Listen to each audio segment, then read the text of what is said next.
Headache గానీ, migraine గానీ, sinusitis, దాంతోపాటు నిద్రలేమి, ఇన్సోమ్నియా అంటాము. ఫస్ట్ ఆఫ్ ఆల్ ఇవన్నీ మనకి ఎందుకు వస్తాయి? ప్రధానంగా ఏదైతే ముక్కుల ద్వారా మనకి తలకి ఆక్సిజన్ అందద్దో అది తగ్గినప్పుడే మైగ్రేన్, సైనసైటిస్, ఇన్సోమియా అండ్ మొత్తం తలంతా నొప్పి సమస్యలు వస్తూ ఉంటాయి.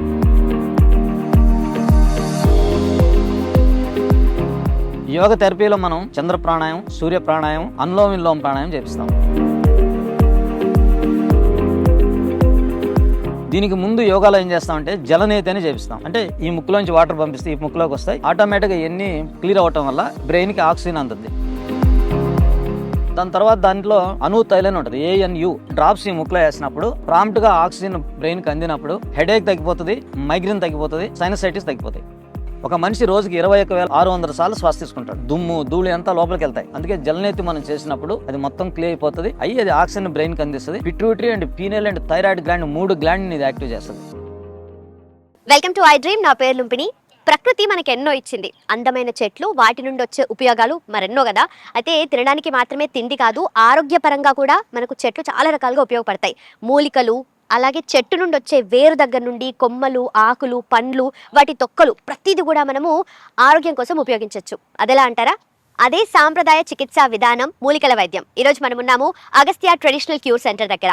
అగస్త్య ట్రెడిషనల్ క్యూర్ సెంటర్ అంటే మనకు గుర్తు రావాల్సింది ఆనందయ్య గారు. కరోనా టైంలో పసరు మందిచ్చి ఒక సెన్సేషన్ క్రియేట్ చేశారు కదా. మరి ఇక్కడ ఈ హెల్త్ కేర్ సెంటర్లో ఏం జరుగుతుంది, ఎలాంటి ప్రాబ్లమ్స్కి ఎలాంటి క్యూర్ వీళ్ళు అందిస్తారు, వాళ్ళ దగ్గర ఎలాంటి మెడిసిన్ ఉంటుంది, అవన్నీ కూడా తెలుసుకుందాం. Let's go. Sir, lungs problem ఉన్న వాళ్ళు, అలాగే ఆస్తమా, ఈ చలికాలంలో స్పెషల్లీ అసలు ఊపిరి పీల్చుకోవడానికి కూడా చాలా కష్టంగా ఉంటుంది.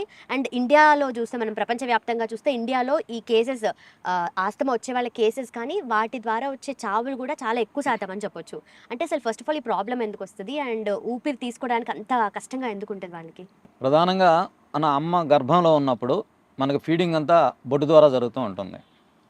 అక్కడ డైజెస్టివ్ సిస్టమ్ కానీ lungs and large intestine systems అంటే పెద్ద ప్రేగు, ఊపిరితిత్తులు ఏవి కూడా పనిచేయవు. తల్లి గర్భం ద్వారా మనకు అన్నీ జరుగుతాయి, పేగు ద్వారా అన్నీ జరుగుతూ ఉంటాయి. ఎప్పుడైతే మనం పేగుని కట్ చేస్తామో అప్పుడు అరుపుతో కూడా ఏడుపు వస్తుంది. ఆ ఏడుపుతో కూడా మనకి లంగ్స్ స్టార్ట్ అవుతాయి, వర్క్ స్టార్ట్ అవుతాయి. అదే టైంలో మనకి మోషన్ అంత బయట వస్తుంది. అది ఈ జంతువుకైనా మనిషికైనా ఎవరికైనా అలాగనే ఉంటుంది. అందుకే మేము ఆస్తమా పేషెంట్ని ఫస్ట్ మేము అడిగేది ఫ్రీ మోషన్ ఉందా లేదా అని అడుగుతాం.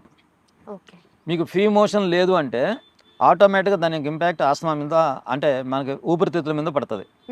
ఉదాహరణ ఏంటంటే, ఎవరికైనా ఎక్కువ ఆయాసం ఉన్నవాళ్ళు, ఇతర రకాలుగా ఉన్న వాళ్ళకి వాళ్ళు బాత్రూమ్ పోయి వచ్చిన తర్వాత వాళ్ళు నోటి ద్వారా గాలి తీసుకుంటారు. ఎందుకంటే వాళ్ళు ముక్కు ద్వారా గాలి అందదు. ఎందుకంటే లార్జ్ ఇంటెస్టైన్లో ఉన్న సరిగ్గా మోషన్ పోవటం వల్ల, అక్కడ కార్బన్ డై లెవెల్స్ ఎక్కువ ఉండటం వల్ల, ఎప్పుడైతే మోషన్ బయట లెట్రిన్కి వెళ్ళి బయట రాగానే ఇక్కడ ఆక్సిజన్ అది గుంజుకుంటుంది లంగ్స్ నుంచి. దానికి కెపాసిటీ చాలక నోరు తెరిచి గాలి తీసుకుంటాడు. బ్యాలెన్స్ చేయటం, దానికి కావాలన్నప్పుడు ఇది ఇది తట్టుకోలేదు, అప్పుడు ముక్కు ద్వారా కాకుండా నోటి ద్వారా కూడా మనం గాలి తీసుకుంటాం. అందుకే మేము ఆస్తమా పేషెంట్ ఏదైనా ఆయాసం ఉంది లేదా లంగ్స్ సంబంధించి ఏదైనా ప్రాబ్లం ఉన్నప్పుడు మొట్టమొదటిగా పెద్ద ప్రేగు శుద్ధి కార్యక్రమం మొదలు పెడతాం. దాంట్లో ఒకటి వచ్చి నోటి ద్వారా నీళ్ళు ఇచ్చి క్లీన్ చేయటం, రెండవది వచ్చి ఎనిమా ద్వారా ఇవ్వటం. ఎనిమాలో చాలా పద్ధతులు ఉన్నాయి. ఆ పద్ధతుల ద్వారా యోగ పద్ధతిలో ఫస్ట్ దాన్ని క్లియర్ చేయటం వల్ల మొట్టమొదటిగా పెద్ద ప్రేగు ఎప్పుడైతే క్లియర్ అవుద్దో ఆస్మా, అంటే ఇది ఒక లంగ్ కెపాసిటీ పెరుగుతుంది. నెక్స్ట్ దానికి ప్రాణాయంలో మేము చంద్రనాడి, సూర్యనాడి, దాని తర్వాత నాడీ శుద్ధి ప్రాణాయాలు చేస్తూ, కపాలభాతి లాంటి ప్రాణాయాలు చేస్తూ ఆహార నియమాలు కూడా ఖచ్చితంగా కొన్ని చెప్తాం. ఇప్పుడు ఉదాహరణ, రాత్రి పెరుగు తినొద్దు అని చెప్తాం. రాత్రి పెరుగు మజ్జిగ తీసుకోవటం వల్ల లంగ్ని బ్రెయిన్ దెబ్బతీస్తుంది. దాంట్లో లాక్టోబాసిల్లస్ ఉండటం వల్ల రాత్రి పెరుగు తినకూడదు. అలోపతి సంబంధించిన డాక్టర్లు ఎవరు కూడా దాన్ని చెప్పరు, మీరు పెరుగు రాత్రి తినొద్దు, మజ్జిగ రాత్రి తీసుకోవద్దు అని చెప్తారు. వాళ్ళు మీకు తీసుకోండి అని చెప్తారు. అవును, మేము ఖచ్చితంగా దాన్ని రాత్రి పెరుగు మజ్జిగ అవాయిడ్ చేయమని చెప్తాం. రెండవది వచ్చి రాత్రి లేటుగా భోజనం చేయటం. ఎందుకంటే రాత్రి లేటుగా భోజనం చేయటం వల్ల ఆస్మా పేషెంట్ 6 గంటల పైన భోజనం చేయకూడదు. ఎందుకంటే వాళ్ళకి డైజెస్ట్ అవ్వకపోతే రాత్రి ఆయాసం ఎక్కువైపోతుంది. రెండవది, వాళ్ళకి రాత్రి 3 to 5 ఏకోజాన్ 3 to 5 వాళ్ళకి ఆక్సిజన్ అందదు. అందుకే వాళ్ళు బాగా ఊదటం, ఇతర రకాల పద్ధతుల్లో ఉంటారు. దానికి ప్రికాషన్గా మేము ఏం చెప్తామంటే గడ్డ కర్పూరం లాంటిది ఒకటి గుడ్డలో పెట్టి అక్కడ పెట్టుకోమంటాం. ఆక్సిజన్ అందకపోయినప్పుడు ఆక్సిజన్ ముక్కు ద్వారా తీసుకొని దీంట్లోంచి బయటపడటం. ఈ ఊదకుండా ట్యాబ్లెట్లు అన్నీ ఊదకుండా ఇది తీసుకోవటం చేయొచ్చు. రెండోది ఏంటంటే 3 to 5 వచ్చి ఆకుపంచరు సిస్టంలో లంగ్ టైం, అది 3 to 5 లంగ్ టైం. ఆ టైంలో ఎక్కువగా కార్డియో అరెస్ట్ కూడా వస్తుంటుంది. ఎందుకంటే లంగ్ కెపాసిటీ చాలినప్పుడు దాని యొక్క ప్రెజర్ హార్ట్ మీద పడి అది తీసుకోలేక కెపాసిటీ చాలినప్పుడు హార్ట్ అటాక్ వచ్చే ఛాన్స్ కూడా ఎక్కువ ఉంటుంది 3 to 5.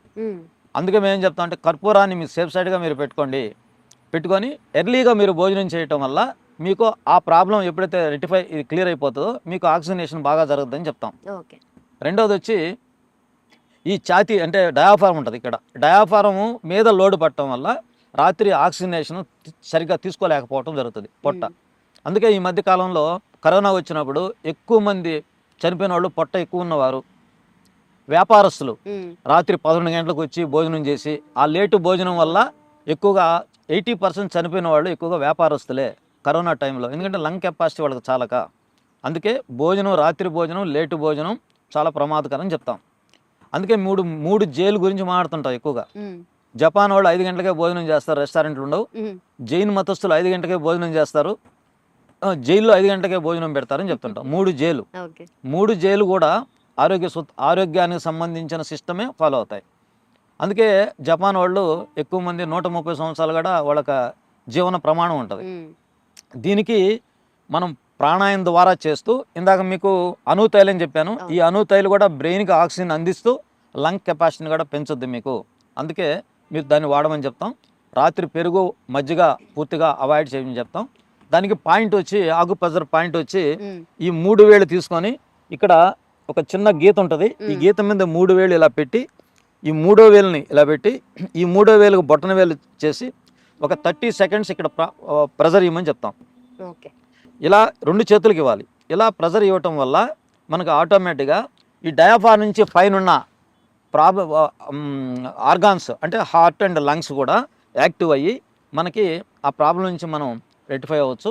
అదేవిధంగా ప్రాణాయాలు ఎంతసేపు చేయాలి? మామూలుగా దీన్ని క్లీనింగ్ చేయాలంటే మళ్ళీ మనం భస్త్రికా ప్రాణాయామం చెప్తాం. దాని తర్వాత సూర్య ప్రాణాయామం, చంద్ర ప్రాణాయామం చెప్తాం.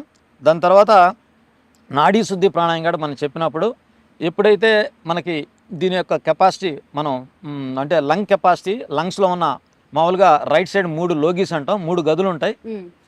లెఫ్ట్ సైడ్ వచ్చి 2 గదులు ఉంటాయి, మధ్యలో హార్ట్ ఉంటుంది. కాబట్టి ఈ 5 గదుల్ని మనం కరెక్ట్ చేయడానికి మనం చేస్తూ ఎక్కువగా పులుసు పదార్థాలు తక్కువ తీసుకోమని చెప్తాం. చింతపండు పులుసు కొంచెం తక్కువ తీసుకోమని మనం చెప్పడం వల్ల వాళ్ళు ఎన్ని రోజుల్లో తగ్గద్ది?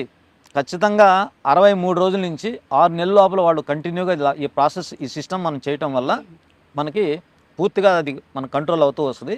దాని తర్వాత మనం వాకింగ్ని ఈరోజు ఒక 200 మీటర్లు నడిచాం, రేపు 400 మీటర్లు నడిచాం. అట్లా కెపాసిటీని పెంచుకుంటూ ఒక 40 డేస్ లోపల మనం 3-4 కిలోమీటర్లు కూడా మనం నడవచ్చు. ఎందుకంటే రెండో విషయం కూడా ఏంటంటే వాకింగ్ చేసేటప్పుడు కూడా చేతుల్ని బాగా వెనక్కి ముందుకి ఇలా ఊపుతూ నడవాలి. నడిచినప్పుడు ఇక్కడ large intestine, small intestine 2 zones ఉంటాయి. ఈ జోన్స్ కూడా బాగా కదలటం వల్ల లంగ్ కెపాసిటీ పెరుగుతుంది. లంగ్ కెపాసిటీ పెరిగి మనం వాకింగ్ వల్ల మనకు ఉపయోగం ఉంటుంది. సెల్ ఫోన్ పెట్టుకోనో, సెల్ ఇలా పట్టుకోనో, లేకుంటే ఎవరితోనో మాట్లాడుతానో అలా వాకింగ్ చేయటం వల్ల వాకింగ్ ఉపయోగం కూడా పూర్తిగా ఉండదు. అందుకే మనం కాన్సన్ట్రేషన్గా చేతులు ఊపుతూ చేయటం వల్ల లంగ్ కెపాసిటీ బాగా పెరుగుతుంది. వాకింగ్లో, ప్రాణాయామంలో ఇది పెరుగుతుంది. ఆహార నియమంలో మనం పెరుగు, మజ్జిగ మనం పూర్తిగా అవాయిడ్ చేయాలి. ఆకుకూరలు కూడా రాత్రి మంచిది కాదు. ఆకుకూర కూడా వాటర్ ఎక్కువ ఉంటుంది కాబట్టి ఆకుకూరలు మంచిది కాదు. వీటిని మనం కంట్రోల్ చేయటం వల్ల మనకి చాలా ఉపయోగకరం ఉంటుంది. అదేవిధంగా ఇప్పుడు మామూలుగా ఎవరికైనా జలుబు చేస్తుంది, జలుబు లంగ్కి సంబంధించిన సబ్జెక్ట్ అది. దానికి ప్రధానంగా మేము ఏం చెప్తాం అంటే మెగ్నీషియం యొక్క ఇంపాక్ట్ తగ్గినప్పుడు వాటర్ ఎక్కువ కారి మనకి ఆకలి కూడా తగ్గిపోతుంది, ఆకలి కూడా తగ్గద్ది. అందుకే మనం మెగ్నీషియం యొక్క కెపాసిటీని పెంచేదానికి హాట్ వాటర్ తాగమంటాం. హాట్ వాటర్ తాగటం వల్ల మెగ్నీషియం పెరుగుతుంది. ఇక్కడ మనకి ఈ జలుబు లాంటి ఈ సమస్య కూడా మనం పూర్తిగా తగ్గిపోతుంది. అందుకే మేము హాట్ వాటర్ చెప్తాం. అదేవిధంగా హాట్ వాటర్లో ఒక పెసల కింద సైజు సున్నం వేసుకొని కూడా తీసుకోమంటాం. ఆ సున్నం కూడా కాల్షియం ఉంటుంది. ఆ కాల్షియం ఏం చేస్తుంది అంటే మెగ్నీషియం ఇంప్రూవ్ చేసి ఇక్కడ జలుబుకు కారణమైన వాటిని పూర్తిగా కంట్రోల్ చేసి మనకి ఈ సమస్య నుంచి మనం పూర్తిగా బయటపడవచ్చు. Right sir, thank you so much sir.